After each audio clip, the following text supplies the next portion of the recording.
నిరుపేదల సమస్యలు విని వాటిని పరిష్కార మార్గం కనుగొనాలని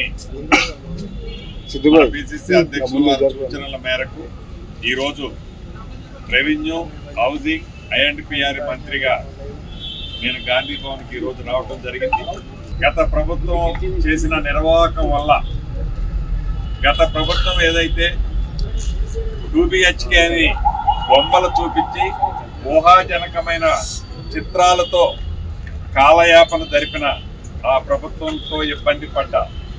ఇటు చిరకాల పేదోడి కోరిక ఏదైతే ఒక గూడు అంటే ఒక ఇల్లు ఉందో ఆ కోరికకు సంబంధించిన విషయానికి సంబంధించి అనేక రెవెన్యూ సంబంధించిన సమస్యల గురించి నాకు తెలిసి చాలా పెద్ద ఎత్తున బాధితులు ఈరోజు కాంగ్రెస్ పార్టీ ఆఫీస్కి వచ్చుంటారు. వాటన్నిటి సమస్యలు అడ్రస్ చేసిన తర్వాత మళ్ళీ రిటర్న్ పోయేటప్పుడు రాష్ట్ర ప్రజలను ఉద్దేశించి మీడియా మిత్రులను ఉద్దేశించి తప్పకుండా మాట్లాడతాం. ఏదో ఒక ముసుగేసుకొని ముసుగు వెనకుండి అధికారులను ఏదైతే సామాన్య ప్రజల కోసం మంచి చేయాలని తాపత్రయపడే ఈ ప్రభుత్వాన్ని గత ప్రభుత్వంలో ఉండే ఆ పింక్ కలర్ ముసుగేసుకొని ఆ ముసుగును అడ్డం పెట్టుకొని